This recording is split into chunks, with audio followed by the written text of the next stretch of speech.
Hong Hong, Hong Hong, Hong Hong,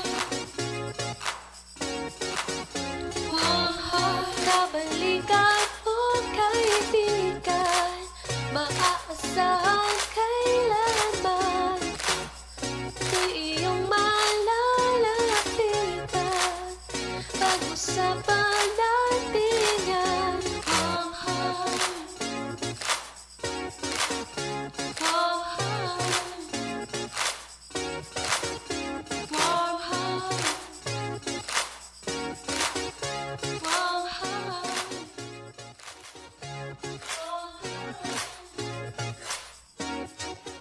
Magandang araw po sa ating mga tagapakinig at tagapanood dito po sa Himpilang Radyo Pilipinas World Service. Narito na naman po ang ating palatuntunang Warm Heart na nakasentro sa Mental Health Awareness and Education. Kami pa rin po ang inyong kasama sa programa. Ito po si Bea Gaza de Guzman. At ako naman po si Steph Vicente. Siyempre kami po ay live ninyong napapakinggan at napapanood sa Radyo Pilipinas World Service official Facebook page at YouTube channel. Napapakinggan din po tayo sa online radio o audio streaming gamit ang inyong mga Evox PBS receiver app. Kung wala pa po kayo nito, pwede nyo pong i-download ang Evox sa inyong Google Play Store kung kayo po ay Android user at sa App Store naman po kung kayo po ay iPhone user. Siyempre, mas pinalakas at mas pinalawak na rin po ang nararating ng Radyo Pilipinas World Service para po sa ating mga overseas Filipino workers at seafarers. Napapakinggan tayo sa shortwave radio. Ito po ay sa pakikipag-ugnayan ng ating mother agency, ang Presidential Broadcast Service at ng United States Agency for Global Media o mas kilala sa tawag na Voice of America. Ang English program po natin tuwing 10 a.m. hanggang 11:30 a.m. mapapakinggan sa 12.020 MHz, 15.640 MHz at 17.665 MHz. Ang Filipino program naman po tuwing 1:30 a.m. hanggang 4:30 a.m. mapapakinggan sa 9.370 MHz, 9.925 MHz at 12.120 MHz. At para sa episode ngayong araw ng ating programang Warm Heart ay meron tayong pag-uusapan. Steph, maaari mo bang ipaalam ang ating paksa ngayon at ipakilala kung sino ang ating panauhin?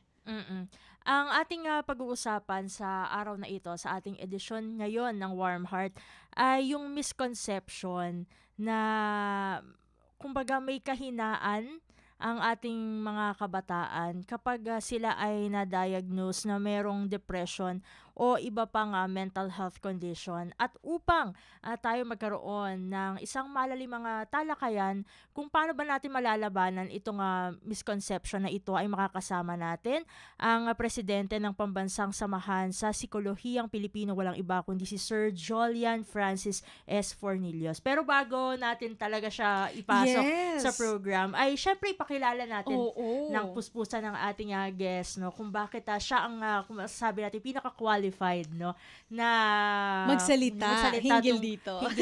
no. Siya po ay isa pong assistant professor at ang chairperson ng Research Ethics Committee ng Department of Social Sciences sa University of the Philippines, Los Baños. Kanya pong nakuha ang kanyang BA Psychology degree sa UP Tacloban at ang kanyang MA naman sa Psychology sa UP Diliman. Bilang isang board-certified psychologist, kumbaga ay kanyang napalakas na kumbaga napagtibay ang kanyang skills sa pagbibigay ng mental health and psychosocial support. Meron po siyang extensive experience sa pag-address sa mental health needs, particularly in disaster settings. Kaya naman masasabi na si Sir Jolian ay nasa forefront ng crisis intervention. Bilang isa, excuse me, sa mga trained psychosocial responders ng Psychological Association of the Philippines o PAP following Typhoon Haiyan. Kumbaga ay meron siyang mahalagang papel sa pagbibigay ng psychosocial aid sa mga affected communities. Kasama din sa kanyang trabaho ay ang contribute sa katatagan. Isa po yung resilience program na dinevelop para sa Filipino disaster survivors. Ilan lamang sa mga kanyang research interests ay human development, geriatric psychology, disaster mental health, resilience, and well-being. Siya po ay nag-author at nag-co-author din ng journal articles sa iba't ibang mga paksa tulad na lamang ng sexual behaviors for older persons, emergent behaviors in emergency context, life stories of older persons with diabetes, at post-traumatic growth sa mga Filipino crisis survivors.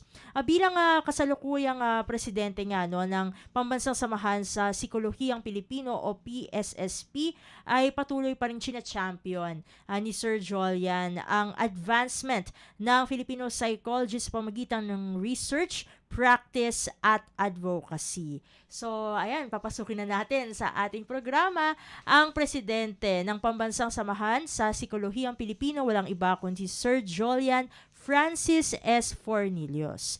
Sir Jolian, welcome po sa Warm Heart.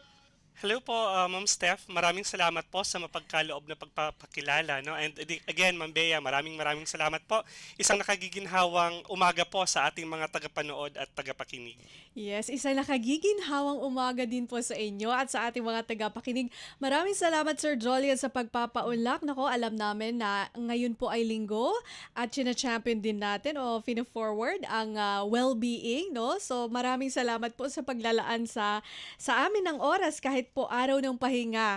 Thank you. Sir Jolian, so ito nga po, nitong nakaraang linggo, meron pong isa sa ating mambabatas ang na isama sa o nabanggit sa isang pagdinig o hearing itong kanyang pahayag na ang mga kabataan daw po ngayon ay mas mahihina na kumpara sa mga henerasyon noon na kumbaga meron pa siyang ini-imply na ang mga nagkakaroon ng depression ay merong weak mahihina ang kanilang character, no? So ito po sana yung ating bibigyang linaw at sana makapagbahagi tayo, no, education sa mental health dahil yun nga po ang ating layunin dito po sa Warm Heart. Kaya naman Sir Jolian, ito po sa clinical perspective, tama po pang ilarawan natin bilang mahihina ang mga taong na-diagnose na mayroong depression o iba pang mental health condition, sir? Maraming salamat po sa tanong, Ma'am Bea. No? Unang-una po, gusto ko pong sabihin categorically na mali po ang pananaw na ito. No? Ang mga suliranin sa lusog-isip o mental health ay maaring makaapekto sa sino man.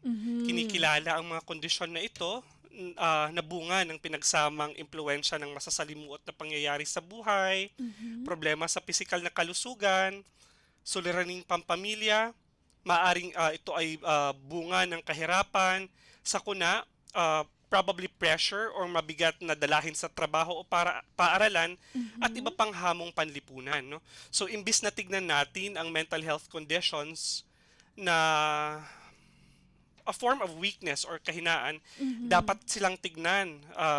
Kagaya ng iba pang karaniwang sakit, no? Katulad ng ubo, sipon o sakit sa puso na nangangailangan ng pag-unawa, suporta at tamang tulong. Very well said, ano, Steph?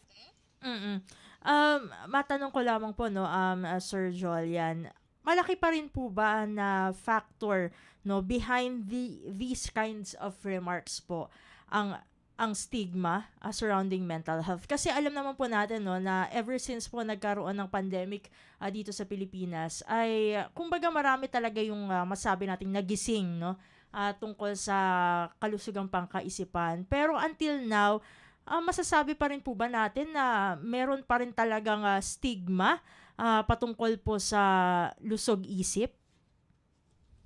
Maraming salamat po sa tanong, Ma'am Steph. No? That's a very good question. No?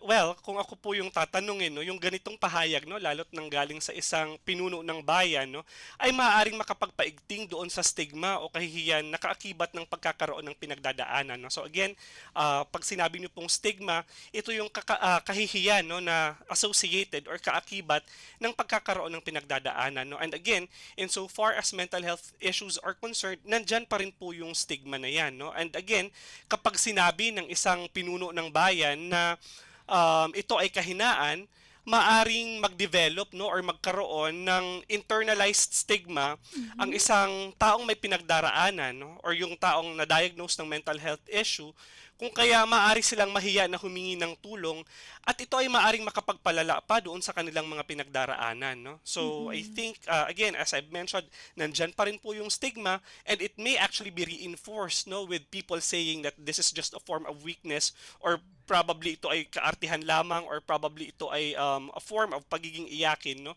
So ayun po, Ma'am Steph, I hope I answered the question right and well.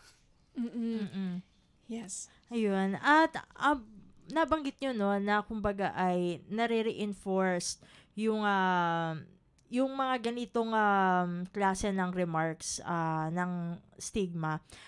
Pero ano-ano pa po kaya, no, yung maaring maging epekto ng mga pahayag na masasabing o nagsasabing isa lamang pong kahinaan ang pagkakaroon ng mental health conditions? Ayan, no? So again, bukod sa pagpapaigting ng stigma, no, na kaakibat ng pagkakaroon ng mental health issue, siguro nais ko rin pong banggitin na ang mga pahayag ng pinuno ng bayan ay gumagana bilang polisiya, no? Kung kaya't itinuturing, kung kaya't maaring ituring na or kapag itinuring ang mental health issues bilang kahinaan o pagiging iyakin lamang, no? Siguro ang pagkakaroon ng mental health issues siguro maaari nitong bawasan yung malasakit ng taong bayan at maging sarado ang lipunan sa pagbibigay ng suporta at tulong. No? So Okay. again, especially kung ikaw ay sikat, for example, let's say influencer ka, pinuno ka ng bayan, again, and sabihin mo na ito ay kaartihan lamang or probably ito ay kahinaan lamang, again, it may actually diminish, no, yung malasakit ng people and basically mas ma-reduce pa yung help na maaring ma-receive ng mga taong may mental health issues. Tama, kasi may katungkulan ka na bilang opisyal, pero kung ganito ang pahayag mo, maaaring yung mga mamamayan, yung ating komunidad, maniwala sa iyo, no? Tapos, yung ganitong, ano ba masasabi natin, misguided na prinsipyo, ay hindi maganda ang maidudulot doon naman po sa mga mayroong mental health condition. Sir Jolian, paano po tayo makatutulong sa pagpapalaganap ng wastong kamalayan hinggil sa mental health? Kasi sabi natin yung mga ganitong pahayag maaaring i-reinforce o magpalawig ng kaisipan na hindi makatutulong sa mga merong mental health condition. So, paano po tayo makakatulong naman sa pagpapalawak ng kamalayan sa mental health? Thank you again for the question, Ma'am Bea. No, siguro bilang isang guro, no, at bilang mga media personnel, makatutulong po tayo sa pagpapalaganap ng tamang kaalaman sa pamamagitan ng paglaban sa misinformation tungkol sa mental health by providing evidence-based information. No? Kagaya po ng inyong programa, maaari po nating gamitin, no, ang ating platform or impluensya na makapanghikayat ng mas bukas at walang paghusgang pag-uusap tungkol sa mga suliranin sa lusog-isip. Maaari din po nating ipaunawa sa ating kapwa na normal, no, ang makaranas ng lungkot, probably pagkabagabag o pagod, no, at iwasan ang mga salitang nakaka-stigmatize, no, kagaya ng pagtingin sa mental health issues bilang kahinaan o kaartihan lamang, no. Siguro babanggitin ko na rin po na maaari rin po tayong makatulong sa pamamagitan ng paghikayat sa ating mga kapwa Pilipino na maging mapanuri sa social media, no. Hindi porket sinabi yan ng sikat, no, ay automatic katotohanan na yan, no. So again, necessary na gamitin natin yung ating critical thinking, no, at ipaunawa, no, na ang paghingi ng tulong ay tanda ng lakas at hindi ng kahinaan. kahinaan. Ayun. Totoo, labanan ang misinformation at dapat ang mga impormasyon po na naibabahagi natin tungkol sa mental health, at least man lang, sabi nga ni Sir Jolian, ay nakabase sa datos, siyentipikong pananaliksik o pag-aaral. No, Steph? Mm. Ito naman po, Sir Jolian, totoo po bang mas mahihina na ngayon ang mga kabataan kumpara sa ibang henerasyon? Actually, no, gusto ko din na malaman kung talaga bang dahil no sa masasabi natin generational gap, kung bakit yung iba nasasabi na yung mga kabataan sa henerasyong ito ay mahihina kumpara dun sa mga past generations. Thank you very much, Ma'am Steph. No? Medyo mahaba po yung sagot ko dito. No? And Yan ang again, gusto namin. yeah. So, sasagutin ko po ito mula sa lente ng psikolohiya ng pag-unlad o developmental psychology, because much of my training is actually on this particular field. No? So, in developmental psychology, may tinatawag po tayong cohort effects. No? So, ano nga ba yung cohort effects?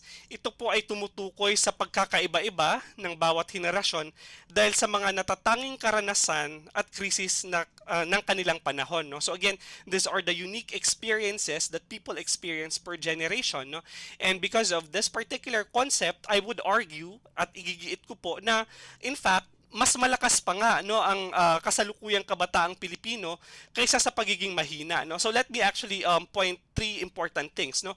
Number one, it's worth pointing out na lumaki ang kasalukuyang henerasyon sa gitna ng magkakasabay na krisis. For example, naranasan po nila yung pandaigdigang pandemya na dulot ng COVID-19 na nagdulot ng isolation, pagkawala ng mga mahal sa buhay at matinding kawalang katiyakan, no.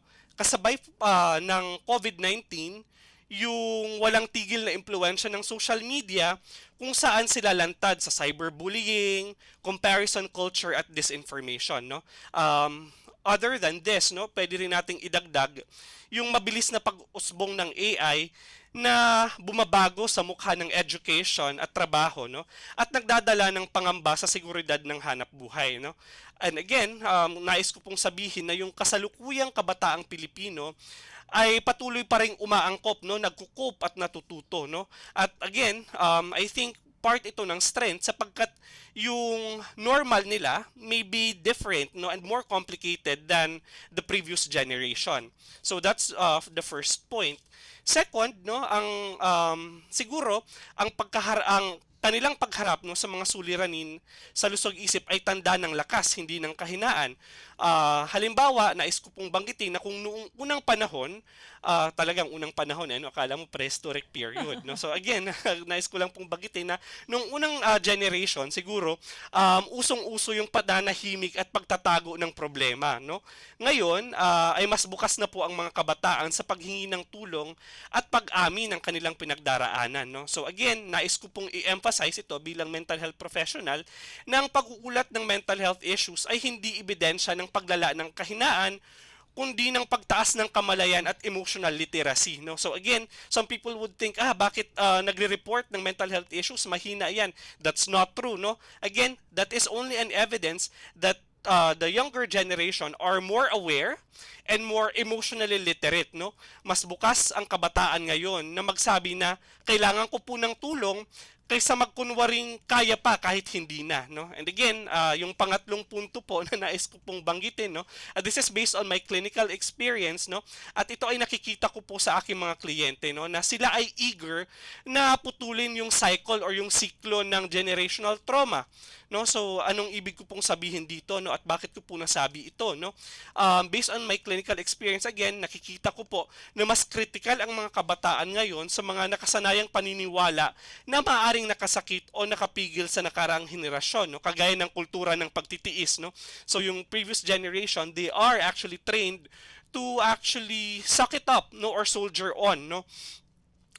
Sa halip, no, nais ko pong banggitin na mas malay po ang kabataan ngayon doon sa konsepto ng boundaries, sa konsepto ng consent, at mas malusog na communication sa family and their relationships. So para po sa akin, no, yung kakayahang questionin ang mga nakasanayan upang mas lumikha ng maayos na sistema ay isang anyo ng kolektibong lakas at tapang, no? So again, to actually summarize my point, nais ko lang pong sabihin, no, na ang kalakasan naman ng kasalukuyang kabataang Pilipino ay hindi makikita sa pananahimik nila, no? Kundi sa kanilang pagiging malay sa kanilang emosyon, sa kahandaang humingi ng tulong, at determinasyong baguhin yung mga sistemang mapanakit, no? So, para po sa akin, no, ito ay malinaw na anyo ng bagong uri ng lakas na hindi dapat ikumpara, no, sa lakas ng nakaraang henerasyon. So, yun lang po, Ma'am Steph and Ma'am Bea. Ang ganda po ng sagot ni Sir Jolian, bagong uri ng lakas, no? At yun nga, kung titignan sa ibang perspective, no? Kasi nakikita lang nila, mas maraming nade-detect na or nade-diagnose na may depression dahil, yun nga, sabi ni Sir Jolian, una sa lahat, nabuhay kasi yung mga kabataan ngayon sa sari-saring krisis. Krisis pinansyal, krisis pangkalusugan. Nag-a-adjust pa sila dahil panahon na sabi niya, digital age na ngayon. Maraming uncertainties na dala-dala yung digital age. Kabuhayan, ano ba mangyayari na sa akin, nakakasabay ba yung mga pag-aaral ko sa demands ng hinaharap. Tapos yung ikalawa niyang punto, may kultura daw tayo ng ano ba to? Pagtitiis na ang napapansin niya ngayon, base to sa kanyang clinical experience, no? Eager daw na putulin ng mga kabataan ngayon ang generational trauma. At tanda daw po iyon ng mas meron na tayong emotional literacy at mas merong kamalayan, no? Na dapat tigilan na yung mga kulturang mapanakit, no? Dahil daw yun sa awareness na kailangan mong mag-set ng healthy boundary, kailangan mo ring magsabi, ito yung tinatawag na consent, magsabi kung papayag ka ba o hindi sa mga bagay-bagay, at lumikha ng mas malusog na relasyon, no? Hindi lamang sa pamilya, kundi sa mga taong nakapaligid sa'yo. So, napakagandang paliwanag. Steph, meron ka bang tanong kay Sir? Ayun. And aside from generational gaps, gusto ko lang din malaman, meron bang factor kung saan nakatira, no, yung certain individuals para magkaroon ng misconceptions regarding mental health? Meron bang pagkakaiba sa pananaw ng mga individual na nasa urban areas at meron saka dun sa mga nasa rural areas para magkaroon po, no, ng misconceptions that would lead dun sa pagpapalakas po ng stigma surrounding mental health? Thank you very much po, Ma'am Steph, no? So again, people will really have differences, no, in terms of how they think about mental health, particularly because again, the geographical location, the kind of influences they will receive will really affect, no, or at least influence how they will think about mental health issues, no. And again, kaya ko po binabanggit dito na napakahalaga talaga, no, ng education, no, at saka pag-battle doon sa misinformation para magkaroon ng tamang pananaw po yung mga tao tungkol sa mga suliranin sa lusog-isip. Okay. So, meron din pala, no, based on geography. Siguro, Yes po. yes, dahil kung sino yung mas mga nakatatanggap ng impormasyon, syempre mas merong kamalayan kaysa sa doon sa, kasi pag nandun tayo sa sentro ng impormasyon, mas doon yung sagana Pero as we go further from the center, mas kailangan natin din silang bigyan. Yun siguro ang ating magiging opportunity dyan. Sabi niyo po kanina, Sir Jolian, na kung ang isang nasa mataas na posisyon ng pamahalaan ay nagsasabi na hindi mahalaga, for example, ang ganitong issue, maaaring maniwala po yung mamamayan at hindi pahalagahan, no? Kaya kung ganito po ang naipapalaganap na prinsipyo, ano po kaya ang maaaring long-term na economic o social cost, for example, na hindi seryosohin ang issue ng mental health sa bansa? Alright po, Ma'am Bea. So, kapag tinignan po natin no, yung epekto no, o yung long-term social and economic costs ng mental health issues, nais ko pong sabihin na yung impacts na ito ay hindi lamang makakaapekto doon sa individual, kundi sa pamilya, komunidad at buong ekonomiya. No? So again, let me cite some studies no, that I found no, when I was actually doing research for this particular presentation. So nag-advanced read po ako. No? Wow, Una, salamat po. yeah. So, may mga pag-aaral po na nagsasabi na ang pagkakaroon ng mental health issues no, sa isang komunidad at hindi ito tinugunan halimbawa ng pamahalaan ay maaaring makasira no, sa relasyon ng pamilya. No? So, Okay. kapag nagkaroon ng mental health issues, ang mga tao, posibleng may conflict sa family, may mga separation na mangyayari, no? So, mga hiwalayan, at magkakaroon ng mahinang ugnayan sa loob ng tahanan. So, that's number one. There is another study po na nagsasabi na yung pagtaas ng kaso ng mental health issues ay correlated, no? So may ugnayan siya sa pagtaas ng kaso ng mga ipinagbabawal na gamot, no? And of course, increase in crime rates. So there is that particular study.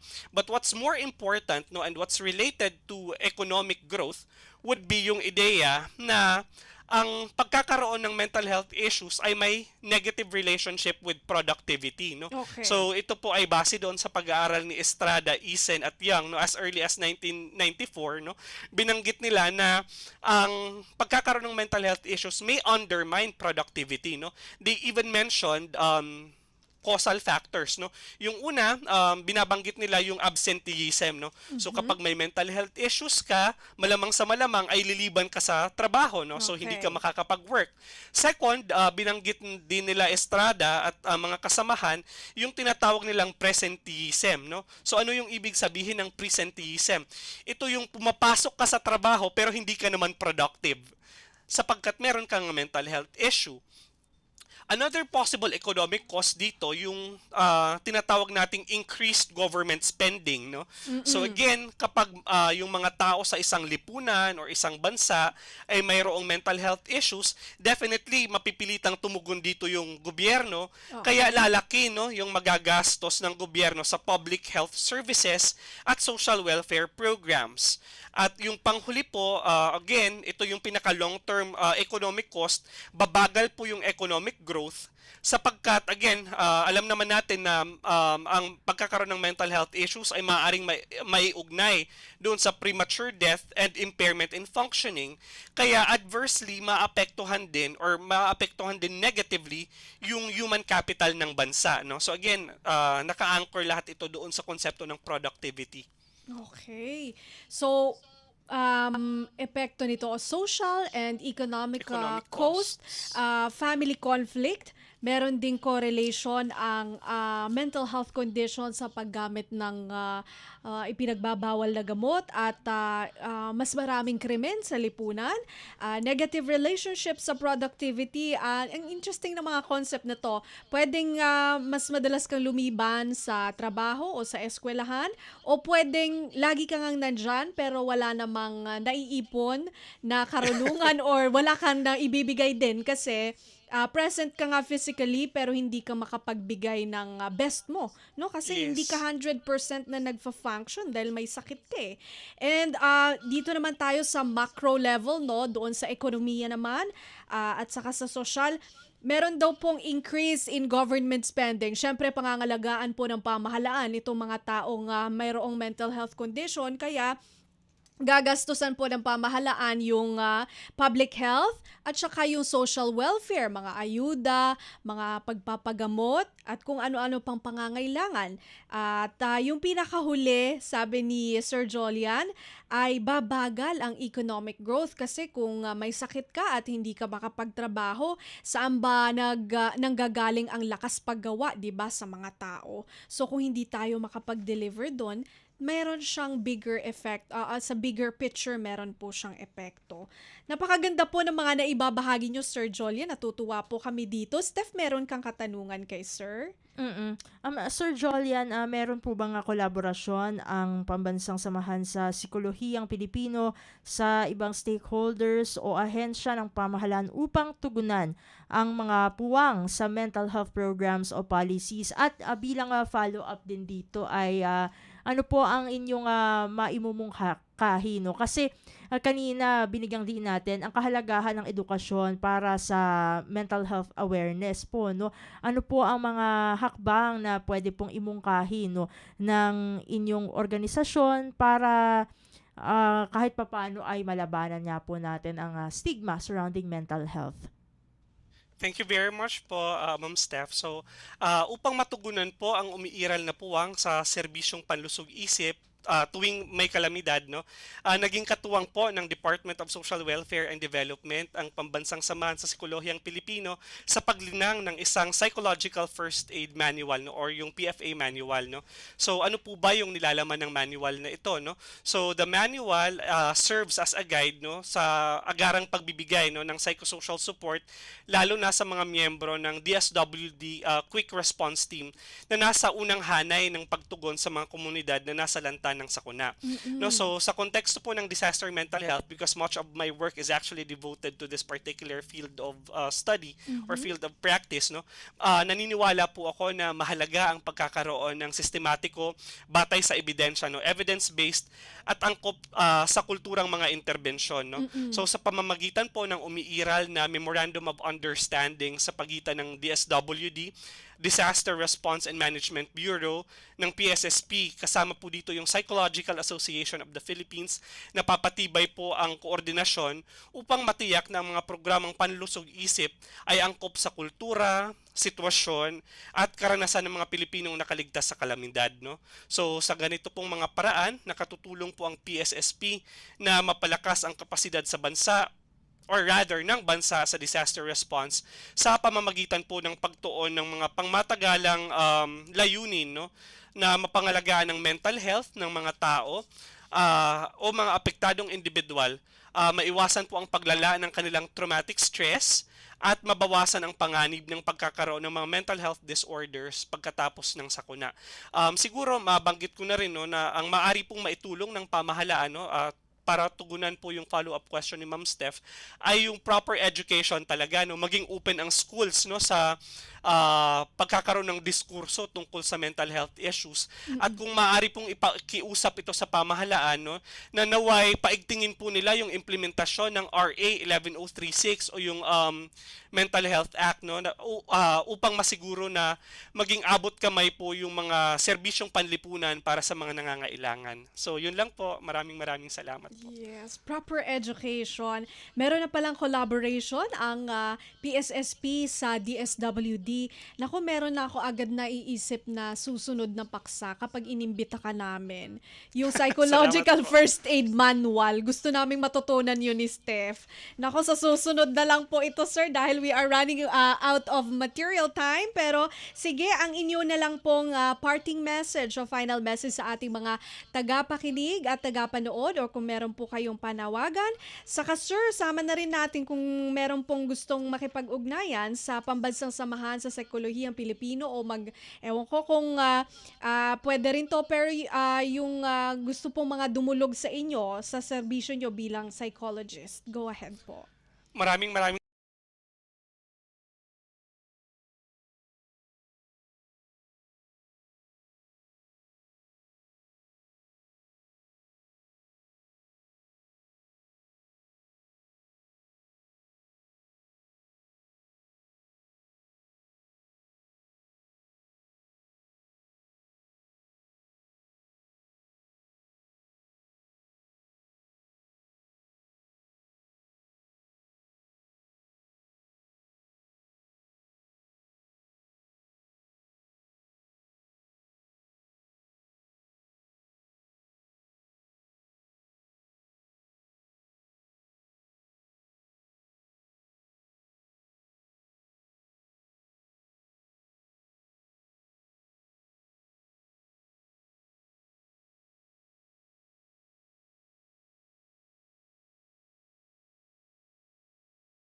Inyong oras, karunungan na naibahagi sa amin dito sa Warm Hot at sa ating mga tagapakinig at tagapanood. Mabuhay po kayo, sir, and sana po until next invite, ano? Thank you po sa inyong oras. Thank you very much po, Ma'am Bea. The pleasure is mine. Have a great morning po. Ingat Have po a tayong great lahat. morning. Yes. Yan po si Sir Jolian Francis Fornilios, isa po psychologist at ang Pangulo rin po ng Pambansang Samahan sa Psikolohiyang Pilipino. Magbabalik po ang Warm Heart makalipas ang ilang paalala.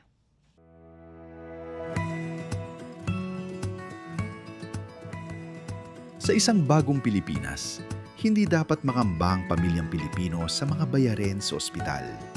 Kaya naman sa Zero Billing Policy, libre ang inyong paggamot sa lahat ng mga Department of Health hospitals. Mapa-inpatient, outpatient, o emergency services. Isama na rin ang mga mamahaling gamot, lab tests, therapy, at marami pang iba. Libre ang inyong paggamot. Ang pangangalaga sa kalusugan ng mamamayan ay ang ating pangunahing tungkulin dahil ang serbisyong medikal ay karapatan at hindi dagdag pasanin. Attitude of gratitude. Attitude of gratitude. Attitude or attitude. Attitude of gratitude. Gratefulness. Gratefulness. Gratefulness. Joy. Joy. Joy. Appreciation. Appreciation. Appreciation. Attitude Attitude of gratitude. of gratitude.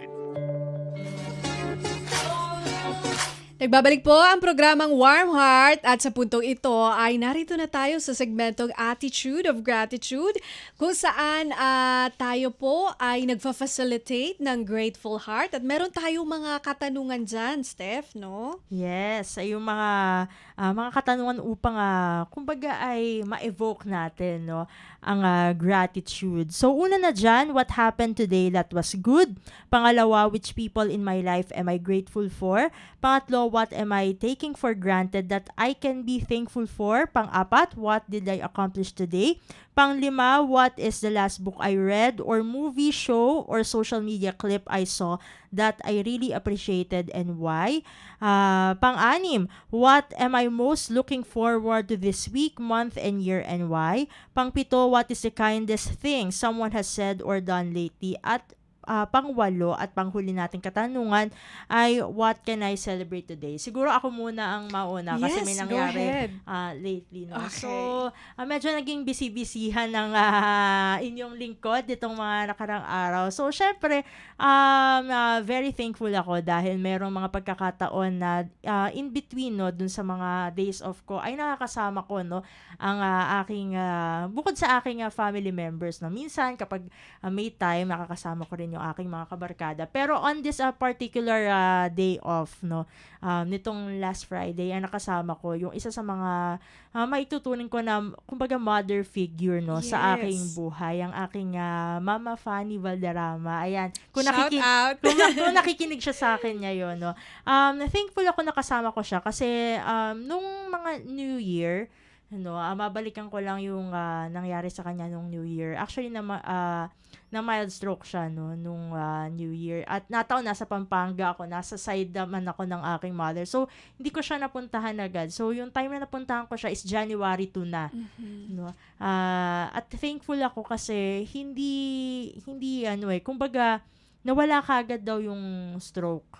So, nakauwi naman na kagad ng bahay, no? And, syempre, mapapaisip ka na lang dahil kahit mild yung stroke na yun, ay, syempre, stroke pa rin yan. Yes. So, makakaramdam ka nung pag-aalala for your loved one na parang, syempre, may mga yung times na yun, magkakaroon ka kahit nagse-celebrate kami ng New Year nun, Pero medyo sad, ano? Kasi may medyo nangyari. sad at medyo anxious ako kasi syempre mahal ko yun sa buhay Yes. ano yung mga pwedeng mangyari, mga what ifs no, na buti na lang hindi nangyari no, at kasama pa rin namin na siya, no, hanggang ngayon. And nung last Friday, no, kasi nung Wednesday nagtanong siya sa akin kung pwede ko daw ba siyang samahan, no. Although this coming week pa lang ko siya talaga ihahatid, no, sa Marikina. Pero nag-decide kami na magkaroon ng konting a little date, no. Nitong Friday kung saan nakapag-catch up kami, no, sa maraming bagay. Ayun, dun talaga mo malalaman yung halaga nung kumustahan, eh. Yes. Kasi hindi mo alam kung anong pwedeng mangyari dun sa kausap mo in the following days. Kaya napakahalaga na lagi kang mangamusta kasi para at least, no, bukod sa updated ka sa buhay ng tao, ay kumbaga maging at ease ka kahit papaano na Okay lang. okay siya, no, sa mga pagkakataon yun. At parang kumbaga masasabi mo na wala kang regrets whatsoever kasi nandyan yung presence mo sa buhay niya, no? Hindi nawala yung presence mo. Kaysa dun sa tagal-tagal yung nag-uusap, hindi ka nag-initiate na kumustahin yung taong yun, tapos hindi mo alam kung anong mangyayari. Kaya habang nandyan pa yung loved ones mo, kasi sabi nga nila, may kasabihan, no, na kapag nawala ang isang tao, dun mo palang malalaman yung kahalagahan Ay, niya, totoo yun. sa buhay mo. Kaya hanggat nandyan siya, i-treasure nyo, no, yung mga moments sa buhay nyo, no, kasi you never know, no, kung ano yung pwedeng mangyari ng biglaan. And we're just so thankful, no, especially kay Lord, no, dahil nabigyan niya ng guidance, strength ang aking mama fan, no, para malampasan yung pagsubok na yun. Grabe, kakaumpisa lang ng 2026, Diba? pagsubok na agad. Pero nalampasan yun, kasi syempre dahil nandyan din ang presence ni Lord sa ating buhay, Kasi kumbaga hindi naman kami sobrang religious or what, no, pero kasi kahit papaano nakapagsisimba naman kami, and as much as possible na we try to kumbaga na maging center, no, parang nagpi-preach na porket Sunday, no, pero Okay lang yan. pero totoo talaga, no, totoo Ini-encourage talaga natin na maging vulnerable, di ba? Yun yung sabi ni Sir Jolian, di ba? Isang kalakasan ang maging vulnerable, di ba? Oo. Pero totoo talaga, pag ginawa mo kasing center, no, may center sa buhay, at yun ang anchor sa buhay mo, ay kumbaga kahit papaano, alam mo sarili mo na nasa right path ka. And yun nga, no, nasa right path tayo dahil yung syempre iba din yung kasi dati syempre medyo nakakatanggi ako dun sa mga times na dapat magkasama kami nung lola ko kasi medyo naging busy, pero ngayon pag as much na as possible, at kapag talagang free ako sa araw na yon, go lang ng go para syempre lagi kaming kumbaga yung presensya namin sa isa't isa ay laging nandyan. So yun ang aking ipinagpapasalamat for this week. Yes. Thank you for sharing, Steph. Siguro ako po, ang grateful po ako. Napaisip ako sa mga sharing ni Steph, no? Napaka-wise. Yung wisdom ni Steph parang pang So, natutuwa ako doon sa sharing. Pero yun, totoo yun. We have to be, sabi nga ni Steph, una sa lahat, grateful to God, sa isang supreme being, higher being, na kahit hindi natin nakikita ay gumagabay sa atin. Nire-recognize ko yun, kasi meron tayong minsan mga pinagdadaanan na hindi sasapat talaga yung strength mo lang, no? Totoo. Kahit na gaano ka kagaling, katalino, o kalakas, minsan merong ibibigay sa yung pagsubok na talagang kahit na 100% ng energy mo or lahat na, hindi natin masusolusyonan, kakailanganin natin ng tulong ng ibang tao. Natutuwa ako doon sa concept na yon. Naalala ko lang din kasi yung kapatid ko, gumraduate siya nga Oo. recently. And yun, totoo yun. Wala naman pong mangyayaring ganoon ka-perfect na it's based on your own sheer strength lang. So, yung mga ganun ipinagpapasalamat po namin. At siguro, what are you looking forward to? Yun ang aking sasagutin. So, dahil yung kapatid ko po ay nagtapos na sa kolehiyo, looking forward ako sa kanyang magiging future. So, yun po ang ating attitude of gratitude. Meron po tayong mga public service announcement dito sa palatuntunang Warm Heart. Antabayanan po yan sa pagbabalik po ng ating programa. Mabilis ang trivia, dagdag talino. Heto na ang Dagling Kaalaman. Ice cream. Masarap ba o mapanganib? Alam ba ninyo na may ilang commercial ice cream na may mga sangkap na maaaring makaapekto sa iyong kalusugan? Marami ang naglalaman ng high fructose corn syrup na konektado sa labis na katabaan at diabetes. Ginagamit din ng emulsifiers tulad ng polysorbate 80 na posibleng makaapekto sa kalusugan ng bituka at magdulot ng pamamaga. Ang mga artificial flavors, preservatives at food coloring gaya ng Red 40 at Yellow 5 ay maaaring magdulot ng allergy o hyperactivity lalo na sa mga bata. May ilang ice cream din na may titanium dioxide, isang pampaputi na ayon sa pag-aaral ay may kaugnayan sa cancer. Kaya sa susunod na bibili kayo ng ice cream, basahin ang label at piliin ang natural at ligtas para sa kalusugan ng inyong pamilya. Kaunting kaalaman na malaking dagdag talino. Abangan muli ang susunod na Dagling Kaalaman. Warm Heart. Warm Heart. Warm Heart. Palawakin ang kaalaman sa mental health. Alamin ang ilang mga self-help tips at makinig sa mga kwento ng paghilom. Dito yan sa Warm Heart. Warm Heart.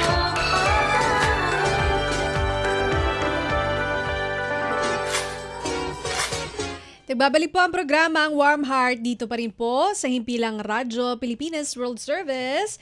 At sa puntong ito ay tatalakayin naman natin or ibabahagi naman natin ang ating mga public service announcements. Steph? Ayun. So, ang una nating PSA manggagaling sa Cognizir Psychological Services dahil meron silang seminar workshop on addressing mental health problems through motivational interviewing na isang client-centered, evidence-based approach na ginagamit sa mental health, counseling at social work. Ito po ay gaganapin sa araw ng Sabado, February 28, 2026 sa Makati City. Yan po ay in-person training. Ang bayad po dyan ay 1,950 pesos with food and seminar kit na po yan. At para dun sa mga registered psychologists at registered psychometricians ay magkakaroon po kayo ng 7.5 CPD points. So, ayan po, ang registration po niyan ay hanggang bukas po, no, February 23 only. So, sino ba ang speaker dyan? Ang speaker dyan ay si Dr. Edna Luz R. Abulon. Ang objectives po no, nitong workshop na ito ay kumbaga maintindihan ang spirit, principles at values ng motivational interviewing, i-develop ang skills sa empathy and therapeutic engagement, matuto kung paano no kumbaga mapagtitibay pa yung change talk, may apply ang mga strategiya upang maunawaan no kumbaga to roll with resistance effectively. Syempre, balikan ang research evidence on motivational interviewing effectiveness and therapeutic outcomes. At kasama din dyan sa training na yan ang interactive discussions, demonstrations at practical activities upang mai-enhance ang real-world clinical and professional application. So yan po mula sa Cognizir Psychological Services.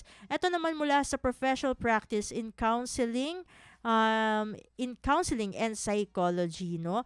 Kasi meron silang tinatawag na clinical skill in focus ethics in practice. Nagaganapin po February 28 din po yan from 10 a.m. to 1 p.m. Ang fee po niyan ay 3,000 pesos pero dun sa mga PG students po ay 2,500 na lamang. Via Zoom po iyan. At ang speaker po ay si ayun. So, si Sir Mark po, no, siguro kasama nga din siya dyan. Dahil ano po ang overview nito? Dahil maraming nga psychologists ang active online, nag-share ng insights, reflections, at professional opinions na syempre nakakapag-build ng connection and visibility. Pero, kumbaga, no, ay nabibigay din yung masasabi na glimpse no, kung paano sila mag-isip tungkol sa mga case, clinical work o ang content na kanilang binubuo. Pero ang tanong dito ay, but how often do we pause to ask whether what we post fully aligns with our ethical obligations, not just our intentions? Kasi meron tayong mga psychologists, 'di ba, na content creators din, no? So mahalaga na malaman din kung ethical ba yung kanilang mga pinopost, no. Sabi nga dito sa overview ng webinar na ito ay, in the Philippines where official complaints against mental health workers are uncommon and public engagement is often positive, it can be easy to equate support, silence, or growing influence with ethical practice. This ethics in practice session gets your ethical knowledge applied to further develop your ethical competency. The session invites you into a thoughtful, structured examination of publicly available posts by psychologists using an ethical framework to reflect on what was done, what may have been overlooked, and how we uphold our professional responsibilities in digital spaces and practice. So yun ang dapat na mapag-aralan din, no, ng ating mga psychologists na content creators. And kasi tama nga naman, no, ano ba yung mga do's and don'ts sa pagpo-post sa ating mga social media platforms, no, particularly. Pero napapansin ko naman, no, wala namang so far, no, sa lahat ng na-interview natin, no, na content creators din, wala pa naman ni isa ang nagpo-post ng specific case, no, at nagpangalan ng client online, no, kasi syempre sumusunod tayo sa Data Privacy Act. So that's good to know, no, dun sa atin, at least sa ating mga naging guest, no. Pero syempre siguro ang point nitong webinar na ito na ethics in practice ay syempre mas kumbaga magkaroon ng proper guidelines din, no, kung paano ba dapat nag-share ng kumbaga na mga mental health related information online na hindi lumalabag, no, sa anumang batas. So, that's very important, to, especially do sa mga content creators natin dyan na mental health professionals din. Samantala, sa ating ikatlong PSA, galing naman to sa Tom Otuya, Business Management Consultancy, HR, and Training Services. No, ang tanong dito is, are you confident in your organization's compliance? Ayan. Sa mga labor standards po ulit ito, dahil pag sinabing HR, 'di ba, human resource, so more on the workplace ito. Kaya samahan na raw, no, si Attorney Israel M. Ramos sa isang malalimang talakayan sa labor standards, core compliance, and due process na dinisenyo upang matulungan ng ating professionals na mapanatili ang stability at fairness sa workplace, no. Syempre dapat iniiwasan natin, no, sa mga workplaces yung costly legal mistakes sa pamagitan ng pag-unawa sa core requirements at ang vital steps of due process. No, kailan ba to? February 28 din. Ang daming kaganapan. Sa February 28, ito naman ay 9 a.m. to 11 a.m. via Zoom. Kaya sali na kayo. Merong early bird rate na 550 pesos only, pero hindi natin sure kung applicable na kasi anong petsa na, no? Pero merong regular rate na 1,000 meron din dyan regular rate na 1,200. At meron din sila, no, na isa pang training dyan, no, na tinatawag na White Belt, Introduction to Lean Six Sigma. No? Ano ang course description nito? Ay syempre maipakilala yung world of Lean Six Sigma, isang simple way upang matulungan ang mga businesses na kumbaga ay maging smooth, no, yung kanilang operations by stopping mistakes before they happen. Ayan. Syempre para to sa mga syempre do sa mga safer work places diyan. Dahil dito matututunan kung paano makita yung tinatawag na waste, no? Like extra paperwork or long waiting times na medyo sakit sa ulo, no? Sa mga workplaces natin at magamit yung basic steps to fix those problems and make the daily job easier and more organized. Syempre pag organized ang trabaho, mas umo-okay din, no, ang ating mental health sa workplaces, no, kasi mahirap nga naman na hindi maging organized, sumasakit ang mga ulo ng ating mga empleyado dyan. So eto na mga webinar na ito kanina ay yung February 28, no, pero eto medyo advance ang pag-ano natin dito dahil April 11 naman ito, 2026, araw ng Sabado, 1 to 3 PM po yan. Live via Zoom din yan. At ang speaker dyan ay si Mr. Romanov B. Jose, no, na Certified Lean Six Sigma Black Belt. Ayan. So, dito po ay meron din silang early bird rate na 750 pesos. May group discount sila na 550 pesos. At yung regular rate nila is 1,200. So, yan yung kanilang events. Samantala, meron din naman tayong PSA galing sa Your Christian Psychologist, no? Dahil ang tanong nila dyan, nahihirapan ka bang unawain ng iyong anak at gusto mo silang maintindihan? Lalo na kung sila ay Gen Z. Kaya naman, samahan nyo na, no, ang Your Christian Psychologist sa isang free webinar na may pamagat na Mental Health First Aid for Parents, kung saan ang kanilang guest speaker dyan ay si Mrs. Josan Nalos Gama. Sa March 9 yan, 2026, araw ng Lunes, 7 o'clock p.m. Ayan. So, meron silang QR code, no, na pwedeng scan sa mga gustong magpa-register. At yung panghuli natin PSA ay galing sa Better Steps Psychology Incorporated dahil meron silang tinatawag na counseling sessions, no? Kumbaga mga group package na ito para mas makamura dahil nag-offer sila ng special student first step promo.